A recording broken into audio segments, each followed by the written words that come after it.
മനസ്സിലാക്കേണ്ടതാണ്. ഭൗതികപരമായ കാര്യങ്ങൾ ഇപ്പൊ നമുക്കൊക്കെ അറിയുന്നതാണ്. ഒരു 50 റുപ്യ കട ഉണ്ടെങ്കിൽ ഈ സമയത്തിലുള്ള ആരോടെങ്കിലും ചോദിക്കേണ്ടി വരും. ഇവിടെ ഇരുന്ന് പഠിച്ചവനെ 50 റുപ്യ തരണം എന്ന് പറഞ്ഞപ്പോ കിട്ടൂല എന്നുള്ളത് എല്ലാവർക്കും അറിയാം. നേരെ മറിച്ച് അഭൗതികമായ ഒരു കാര്യം, ഇപ്പൊ ഒരു വണ്ടി മറിയാണ്, അവിടുന്ന് ഇയാളെ വിളിക്കുന്ന മുഹ്യിദ്ദീൻ ശേഖ കാക്കണേ. ഇതിലിപ്പോ മുഹ്യിദ്ദീൻ ശേഖ് നീ കാക്കുന്ന വിഷയത്തിൽ എന്ത് റോളാണുള്ളത് എന്നാണ് നമുക്ക് தெரியாത്തത്.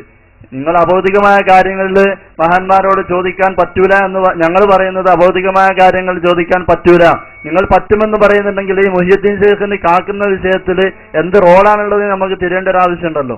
ഞാൻ പറഞ്ഞത് നിങ്ങൾക്ക് മനസ്സിലായില്ല. ഭൗതികവും അഭൗതികവും ഒക്കെ അള്ളാഹുവിനോടാണ് ചോദിക്കേണ്ടത്. ഞാൻ പറയുന്നത് എത്രത്തോളം ഹദീസിൽ പറയുന്നു, ചെരുപ്പിന്റെ വാറ് പൊട്ടിയാൽ ചോദിക്കേണ്ടത് അള്ളാഹുവിനോടാണ് എന്നാണ്. അപ്പൊ തന്നെ നിങ്ങൾക്ക് കാര്യം മനസ്സിലായി. 50 രൂപ കിട്ടണം, അള്ളാഹിനോട് ചോദിക്കാൻ പറ്റില്ല എന്ന് മൂപ്പർക്ക് മനസ്സിലായല്ലോ. അപ്പൊ 50 രൂപ തരാൻ അള്ളാഹ്ക്കേ കഴിയും. ഞങ്ങൾ അങ്ങനെയാണ് വിശ്വസിക്കുന്നത്. അപ്പോ അങ്ങനെയല്ലേ നമ്മൾ ചെയ്യല്? ഒരാള് നമ്മളെ ഹോട്ടലിൽ കൊണ്ടുപോയി ചായ വാങ്ങിത്തന്നു, നമ്മൾ എന്താ പറയല്? അൽഹംദുലില്ലാ എന്നാ പറയല്, അല്ലേ? അള്ളാഹുവിനാണ് സർവസ്തുതിയും.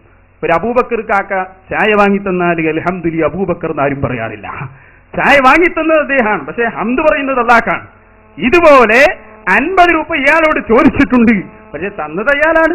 എന്നാലും അയാൾക്ക് സ്വന്തം തരാൻ കഴിയില്ല, അള്ളാഹു തന്ന കഴിവ് കൊണ്ടാണ്. അപ്പോ അദ്ദേഹമാണ് തരുന്നതൊക്കെ. എങ്ങനെയാണെങ്കിലും അദ്ദേഹം കാരണമായി അള്ളാഹു നൽകുന്നു. ഇതാണ് നമ്മളെ വിശ്വാസം, ഇതാണ് അഹ്ലുസുന്നയുടെ വിശ്വാസം, ഇതാണ് ഈ ഉമൂരിനാ കുല്ലിഹാ, ഞങ്ങളുടെ എല്ലാ വിഷയത്തിലും എന്ന് പറഞ്ഞതും. പിന്നെ അഭൗതികമായ കാര്യങ്ങളിൽ ശൈഖ് ജീലാനി അടക്കമുള്ളവർക്ക് എന്ത് റോളാണുള്ളത്? അത് വിശുദ്ധ ഖുർആനും തിരുസുന്നത്തും വ്യക്തമായി പറഞ്ഞതാണല്ലോ.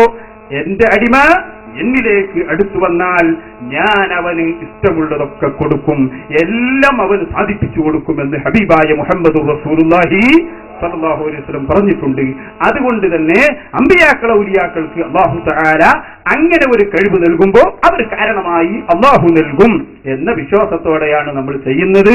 അതിന്റെ ഉദാഹരണം ഞാൻ നിങ്ങൾക്ക് നേരത്തെ കേൾപ്പിച്ചു വന്നു. ബഹുമാനപ്പെട്ട റബീഅത്ത് റളിയല്ലാഹു അൻഹു നബി സല്ലല്ലാഹു അലൈഹി വസല്ലമയോട് ചോദിച്ച സംഭവം അത് നിങ്ങൾക്ക് മനസ്സിലായിട്ടില്ലെങ്കിൽ ചോദിക്കാവുന്നതാണ്. ശൈഖ് ജീലാനിക്ക് എന്താണ് റോള് എന്ന് തിരിഞ്ഞിട്ടില്ലെങ്കിൽ ഇനിയും ചോദിക്കാവുന്നതാണ്. ഇൻഷാ അല്ലാഹ് പറയും.